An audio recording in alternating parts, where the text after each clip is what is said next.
Olá pessoal, bem-vindos à parte 3 da nossa aula de estrutura de decisão.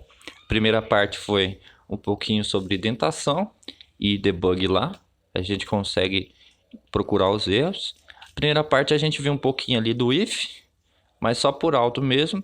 Agora a gente vai continuar vindo aqui. A gente parou nessa parte aqui dos operadores lógicos e ia começar aqui a ver a parte dos tipos de estruturas.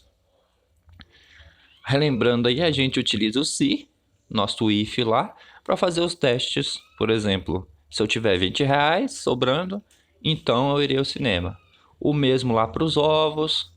Aí a gente conseguiria fazer aqui um esqueminha lá no se, por exemplo, sei lá, saldo maior que 20, então ir ao cinema.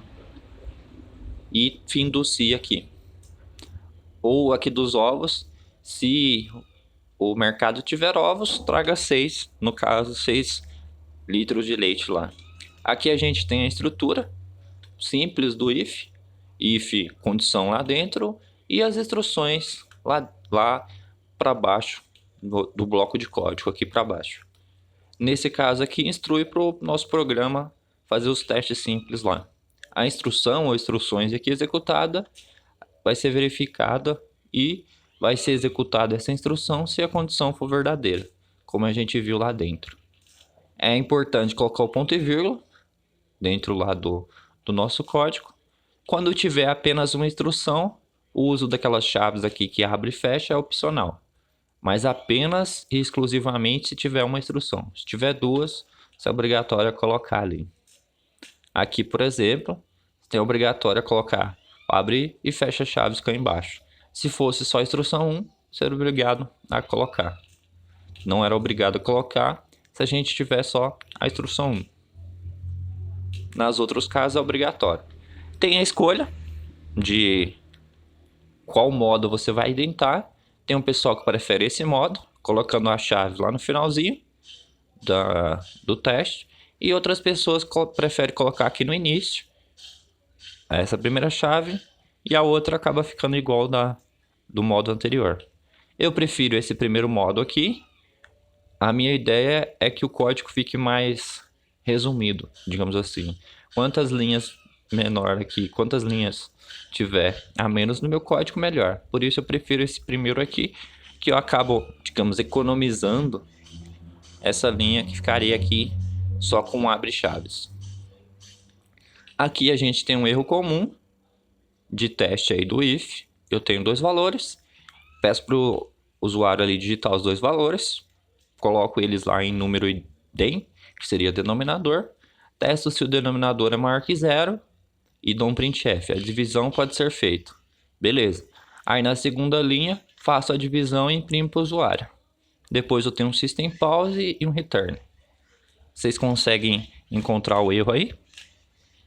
Para quem quer ficar um pouquinho pensando aí, para ver se descobre o erro, acho interessante, pausa o vídeo e volta daqui a pouco. Continuando, para quem aí talvez conseguiu descobrir o erro, é que aqui no caso, o bloco aqui de código tem duas linhas, ou duas instruções, por assim dizer, e seria obrigatório colocar o abre e fecha chaves aqui. Já que a primeira instrução era só imprimir, a divisão pode ser feita, e essa segunda instrução aqui vai ser executada do código do jeito que está, vai ser sempre executado. Ou seja, o programa inicia, se o den for maior que zero, ele imprime, que a divisão pode ser feita, depois ele faz a divisão.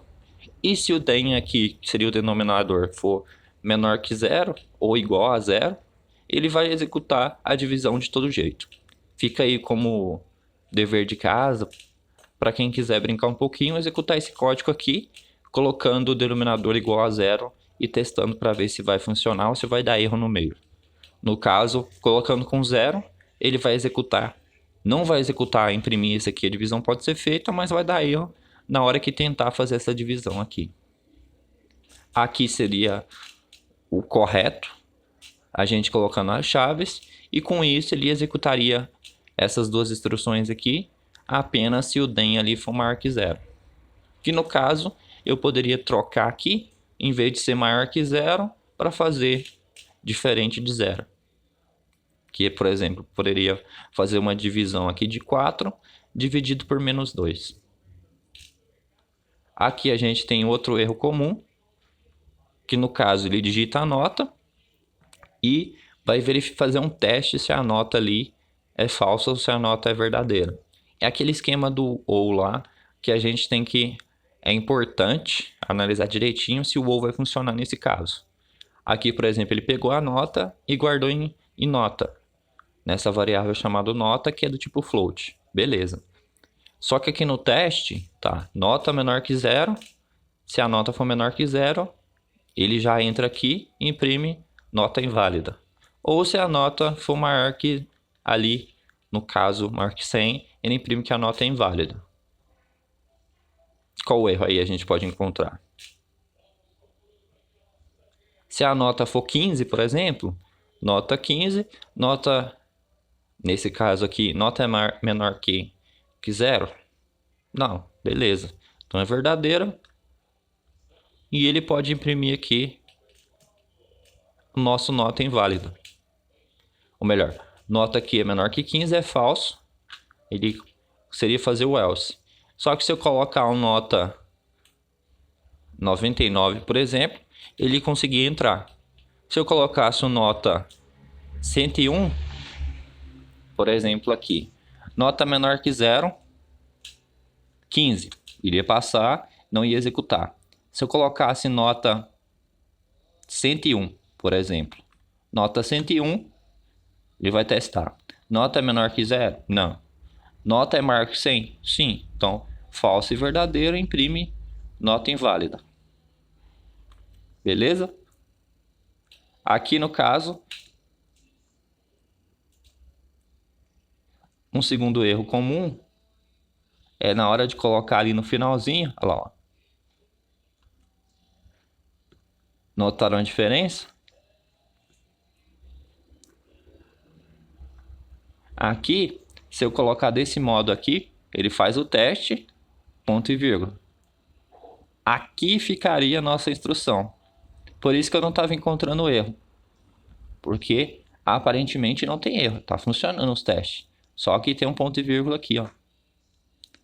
Se eu botar um ponto e vírgula aqui, esse bloco de código aqui, abre chave e fecha chave, é um bloco de código normal, que ele sempre vai executar. Independente do valor da nota que se colocar aqui, ele vai funcionar. E vai imprimir nota inválida. Seja colocando 0, 100, 1, 30, 22. Para ele funcionar direitinho, eu tenho que executar sem esse ponto e vírgula. Assim. Continuando aqui, a gente pode ver o exemplo certo, ou seja, sem um ponto e vírgula ali. Desse modo aqui, ele vai imprimir nota inválida apenas se a nota de fato for inválida. Antes eu dei a entender que o erro estava aqui no ou, mas não era o erro no ou. Inclusive a gente testou aqui e funcionou direitinho. O erro era no nosso aqui, ponto e vírgula. O ponto e vírgula acaba sendo o final da instrução aqui. Era como se tivesse essa linha, depois alguma coisa aqui na sequência. Seria um bloco de código que a gente não consegue ver, e fim do if. Aqui seria uma continuação, é como se não tivesse o abre e fecha chaves ali dentro. Aí a gente tem a seleção simples, que no caso é só apenas um if ali e faça uma coisa. Aqui a gente tem um exemplozinho, um algoritmo que calcula a média aritmética entre 4 notas. E depois ali apresenta se o aluno foi aprovado, se ele tiver nota da média lá, maior ou igual a 7. Primeiro, tem as notas, as 4 notas e a média. Esses valores são ali no pseudocódigo, são real, que no nosso lá para o C vai ser float. Tem o leia, faz ali as 4 notas, aí depois ele faz a média, depois ele pega os valores lá e faz o teste. O resultado lá da conta é maior ou igual a 7? Se isso, aluno aprovado. Se não, a gente poderia colocar um reprovado ali, ou exame final, depende aí. Aqui a gente tem um algoritmo simples. Nesse caso aqui, como é seleção simples, ele só vai fazer um teste e imprimir quando for o verdadeiro ali, quando ele tiver a nota. Aqui a gente consegue ver o nosso fluxograma. Inicia, caixa de leitura de valores. Aqui tem a caixa de operação ali, no caso aqui, leitura, e aqui uma operação. Executar essa conta aqui, soma todas as notas e divide por 4. Aqui a gente tem o nosso losango de teste. Ele vai verificar se a média é maior ou igual a 7. Se for, envia ali para o terminal de resposta para o usuário, aluno aprovado. Depois junta aqui as duas sequências de código e termina. Um próximo exemplo, fazer um programa para calcular aqui e imprimir uma área do círculo cujo raio o usuário digitar. O cálculo aí é só realizado se o raio for positivo. Caso contrário, uma mensagem deve ser impressa. Beleza. A gente já tem as informações. Primeiro, a gente vai inserir o raio lá para a gente calcular. Utilizando esse raio, a gente utiliza essa fórmula aqui, que é π vezes o raio ao quadrado. E só é possível, ou será apenas realizado, se o raio for positivo. Caso contrário, imprima a mensagem. Aqui fica para quem quiser brincar um pouquinho. Aí a gente tem aqui no caso, começa já a entrar na seleção composta. Para esse caso aqui, eu tenho duas opções. Aí eu preciso fazer uma seleção composta, ou seja, uma estrutura de decisão composta, por assim dizer. Ou seja, eu tenho duas ali alternativas que dependem da mesma condição. Se for verdadeira, faz uma ação. Se for falsa, faz outra ação. Nesse caso aqui, a gente tem um pseudocódigo. Lê as notas para trabalhar, só adicionando uma de reprovado naquele código anterior. Lê as notas, faz todo o esqueminha, calcula. Se for maior ou igual a 7, então aprovado. Se não, manda lá para o aluno reprovado. Ou seja, ele não conseguiu atingir 7, então aluno reprovado. Aqui tem um esqueminha composto, que a gente tem a parte do não aqui, para mostrar de reprovado. Nesse esquema aqui de condicional composta, a gente tem o if, as instruções, quantas tiverem, e o else e quantas instruções tiverem. Nesse caso aqui, a instrução 1 é para verdadeiro, quando a condição for verdadeira, e instrução 2 para quando a condição for falsa. Nesse caso aqui, o else acaba sendo um complemento do if, e para você ter o else, você é obrigatório, precisa ter o if ali. Nesse caso, o else ali, você combina com o de cima, ou seja, não precisa colocar a condição aqui, ele já induz que a condição é a falsa da que está em cima. Por exemplo aqui, número é maior que 1.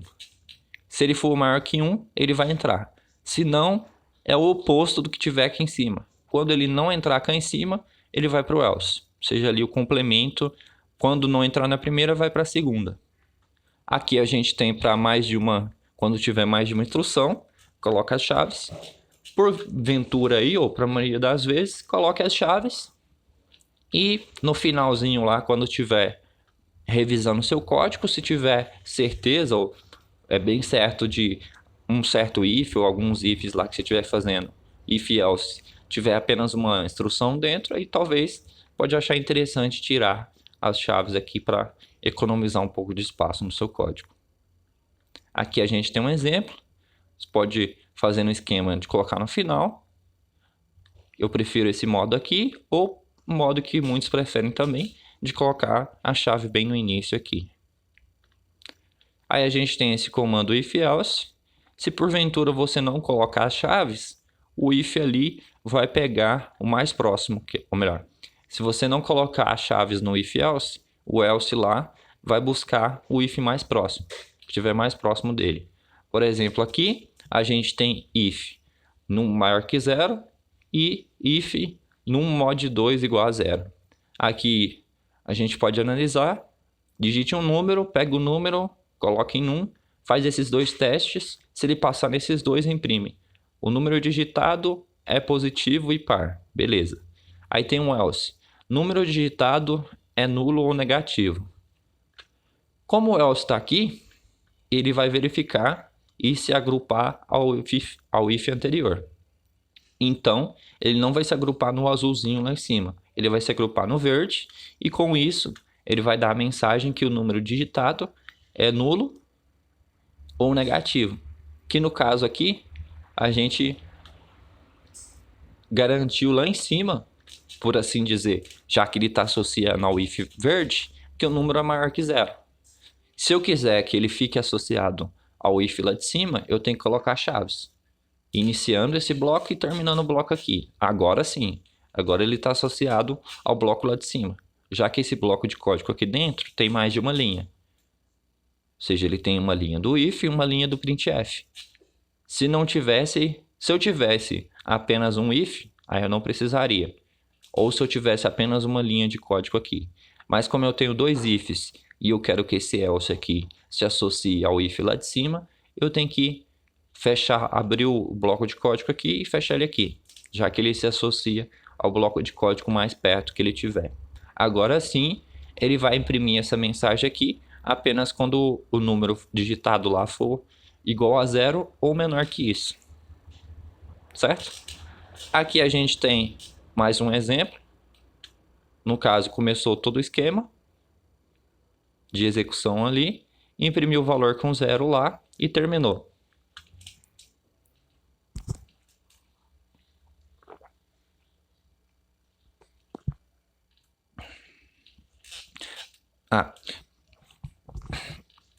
Conseguiram encontrar o erro dessa parte?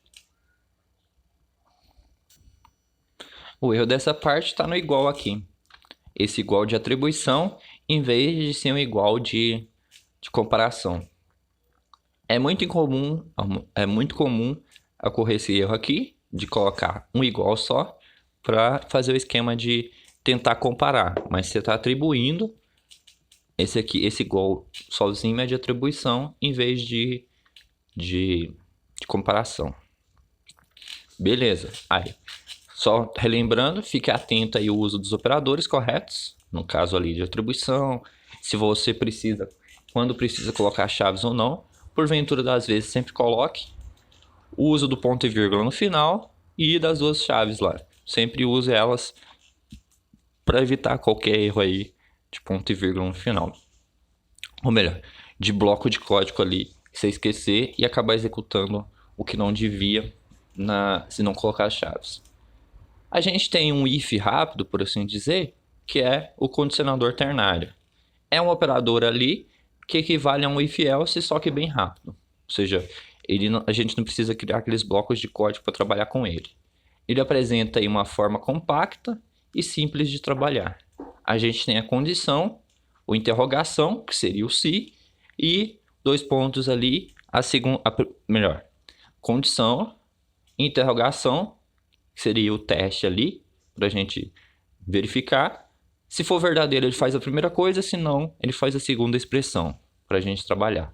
Por exemplo, aqui, se eu tiver uma condição número maior que 3, aí posso fazer ele receber 5, ou se não, tirar 2 ali, depende da condição que eu estiver trabalhando.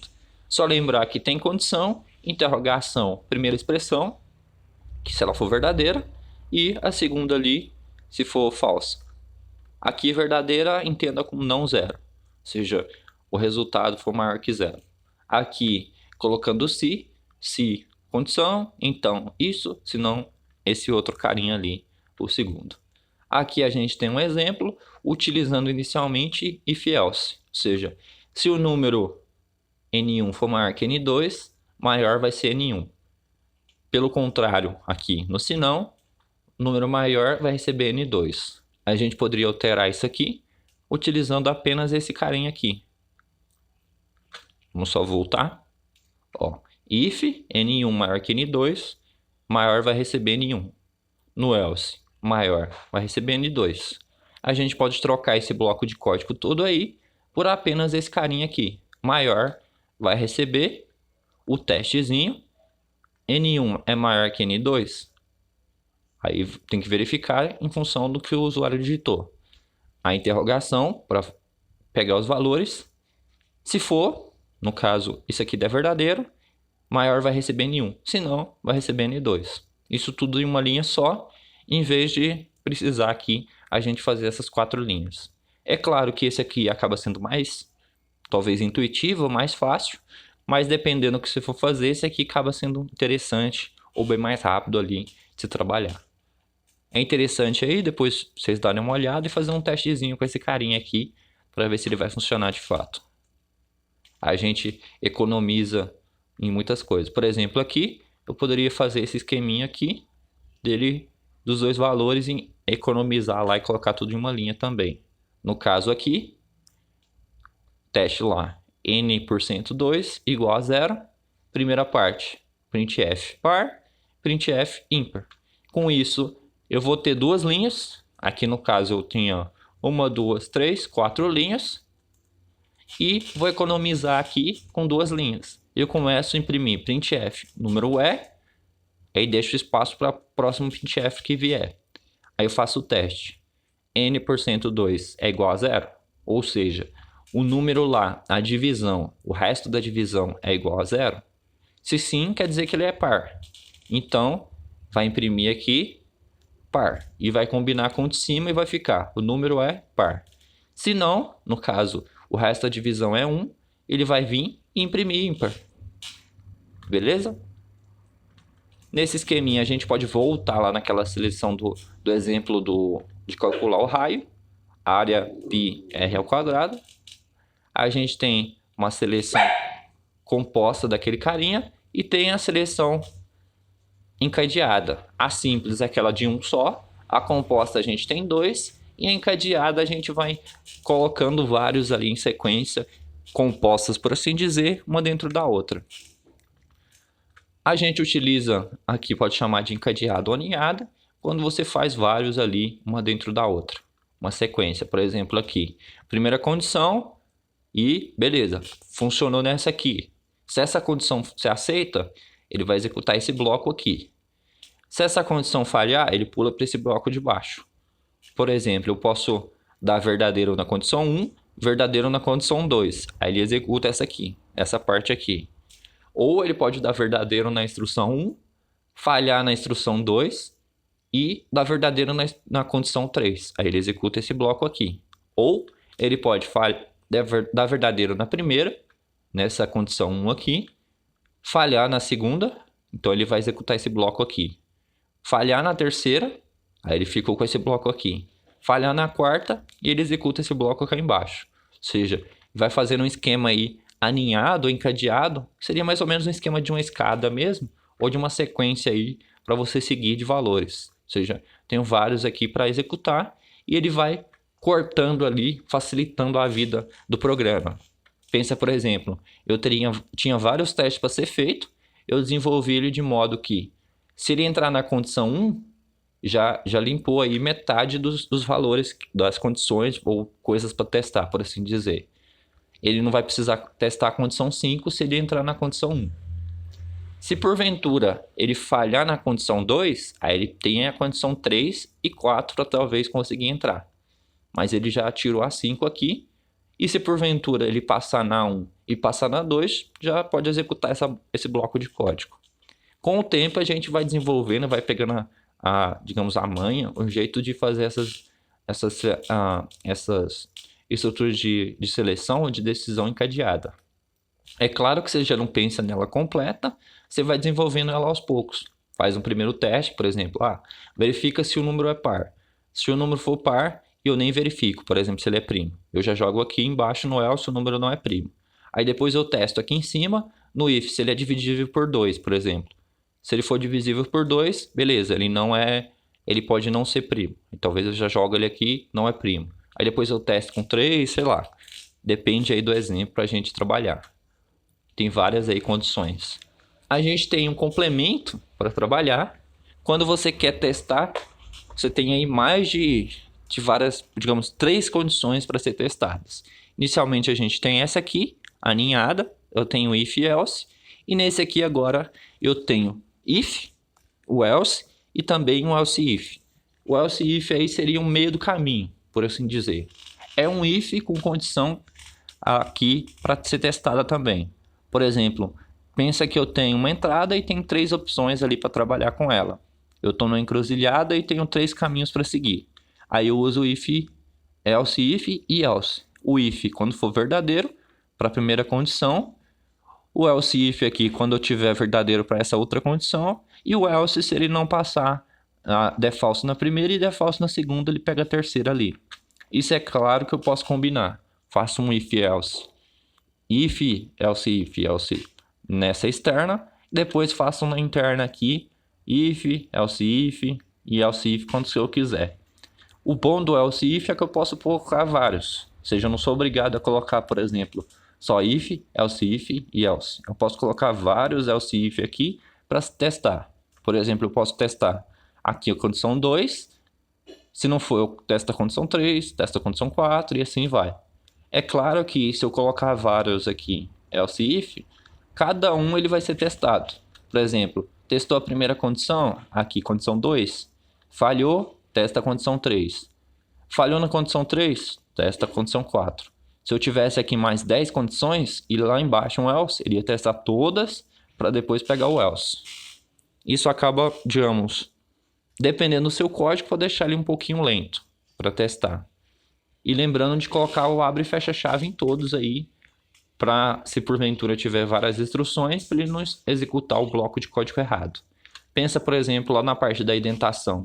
Se eu colocar isso aqui tudo no início, vai ficar muito complicado de ler, por isso é importante indentar direitinho o nosso código. Para facilitar, por exemplo, esse if aqui está associado a esse else, esse outro if aqui tem esse else e fecha cá embaixo, esse if aqui fecha cá embaixo com esse if com else aqui e assim vai. Facilita a leitura do nosso código aí, a leitura desse cara. Dependendo do seu código aí, se você colocar tudo no mesmo nível, vai ficar muito confuso para a gente trabalhar. E é importante você colocar um padrão, utilizar um padrão aí de indentação. No caso, algumas pessoas preferem colocar no início, aquele lá, a chave aqui no inicinho. Já eu prefiro colocar no final aqui e esse abre aqui e fecha no início, para não precisar de uma nova aberta. Por isso eu deixo sempre as chaves, só se for um bloquinho pequeno de código de if para ser testado. Importante usar as chaves. Aqui tá junto as chaves só para facilitar, para caber no, dependendo do slide, a gente pode juntar todas as chaves assim. Mas é interessante você jogar para frente e não agrupar todo o código assim. Por exemplo, esse modo aqui é bem mais fácil de ler do que esse aqui todo agrupado. Por exemplo, esse if aqui tem um else. Tá aí esse else aqui daqui e tem esse daqui. Pode ficar muito complicado de ler se você não intentar direitinho. Prefira essa indentação do que fazer uma bagunça no código, colocar tudo no início ou agrupar todo mundo junto assim amontoado. Certo? Aqui, por exemplo, a gente tem um exemplo. Número foi igual a 1, imprime o número é igual a 1. If else, 2, 3 e assim vai. E lá no final, se o número for 6. Aqui a gente tem um exemplozinho. Ele testa todos os números que o usuário digitou. De 1 a 5 ele imprime o valor. E se for 6, imprime inválido. Claro que esse exemplo aqui não faz muito sentido, mas é só para exemplificar o uso do if else aí para a gente. Aqui a gente tem um segundo exemplozinho. Faça um programa que efetue o cálculo do reajuste de um salário. Consiste que o funcionário deve receber o reajuste de 15%, caso seu salário seja menor que 500. Beleza, primeira condição que a gente tem. Se o salário for maior ou igual a 500, mas menor ou igual a 1.000, o reajuste vai ser de 10%. E se o salário for maior que 1.000, o reajuste vai ser de 10%. Com isso, a gente tem 3 condições.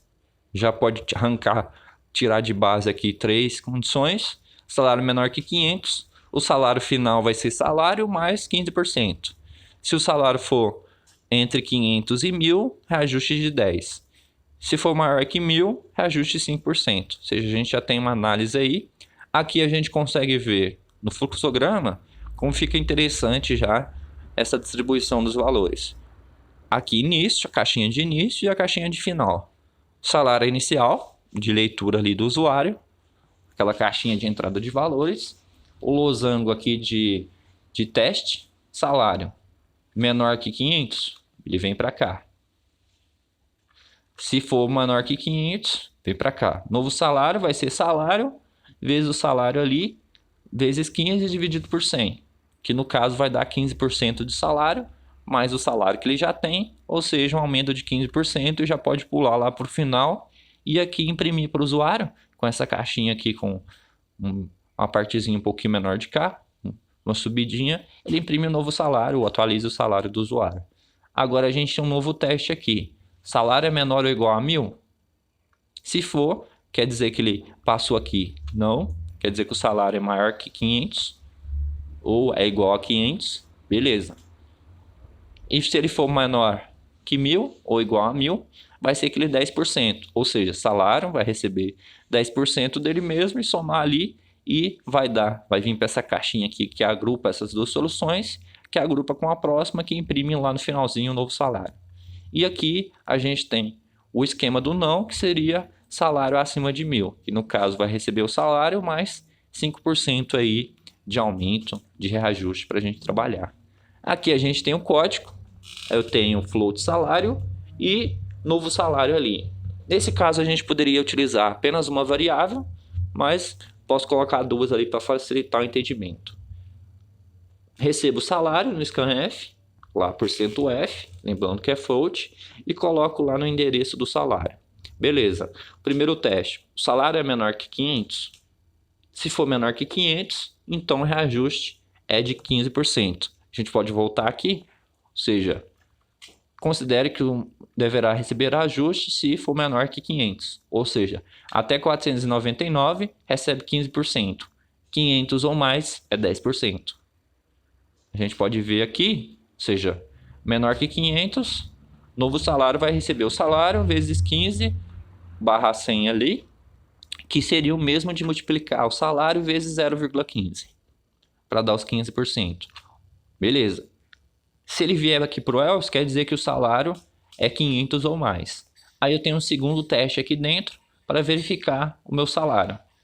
O salário agora é menor ou igual a 1.000? Se for, o salário vai receber 10% de aumento. Se não, ele vai receber ali os 5%. Eu poderia fazer esse esqueminha todo aqui com if else e utilizar um else if no meio. Por exemplo, comparar no primeiro aqui se o salário menor que 500 e blá blá blá. Comparar aqui no segundo no else if se ele é menor que 1.000 e depois no else. Mas desse modo aqui a gente meio que acaba economizando um pouco de comparação do segundo aqui. Teoricamente, já que eu vou, se ele for menor que 500, ele entra aqui e para o else ele vem aqui. Dependendo do modo que você colocar, por exemplo, colocar if menor que 500. Aí depois else if, valor tal, depois outro else if, talvez vai aumentar a quantidade de comparações. Lembrando que cada comparação dessa aqui, cada operação que a gente faz no código, deixa ele mais complexo e assim ele talvez demore mais para ser executado. Dependendo aqui da operação, pode levar bastante tempo para... Aí pode, digamos, deixar o nosso código mais complicado, não para a gente, no caso que eu estou falando, para o computador em si, para ele executar, fazer todos os testes e para o final lá imprimir o valor. Por exemplo, esse código aqui, a gente poderia, esse exemplo grotesco, por assim dizer, a gente poderia reduzir ele bastante. Por exemplo, aqui, se número for maior que 0, aqui no caso ele está imprimindo de 1 a 5, né? Então, se ele for maior ou igual a 1 e menor que 5, a gente imprime printf, número igual a %d e número no final. E um else para número inválido se ele fosse aí um número de maior que 6, por exemplo. E assim ele não precisava fazer todas essas comparações aqui, por exemplo, se o número for 7, por exemplo. Aí eu economizaria aqui 4 comparações nesse processo. Continuando aqui, a gente tem um segundo esqueminha para ser feito. Nesse caso aqui, eu estou utilizando o else if, só está imprimindo aqui os valores, a correção com tudo mais, para ficar mais bonitinho do código. Em questão de comparação, tem a mesma quantidade, aqui tem uma, vai para o segundo bloco, mais uma comparação, 2 comparações. Aqui a gente tem uma, 2 comparações também. Acaba sendo mais ou menos o mesmo código. Eu poderia tirar esse printf, colocar, por exemplo, vocês veem que repete a mesma coisa, colocar aqui em cima, printf, correção de, e fecha o aspas duplas ali, e ponto e vírgula. Aí toda vez que ele começasse aqui, ele já imprimia correção de, e quando entrasse nessa parte aqui, ele terminava imprimindo qual que era a correção do valor. Nesse caso tem 2% aqui, ele imprimir o valor de porcentagem. Se eu colocar um só, ele não vai imprimir o valor de porcentagem. Certo? Na próxima parte a gente continua vendo um pouquinho aqui do comando switch, que seria mais ou menos trabalhando com esse cara aqui, só que ele testa ali um esqueminha de seleção para fazer por opção. A gente vai ver um pouquinho dele na próxima parte. Obrigado pela atenção e até a próxima.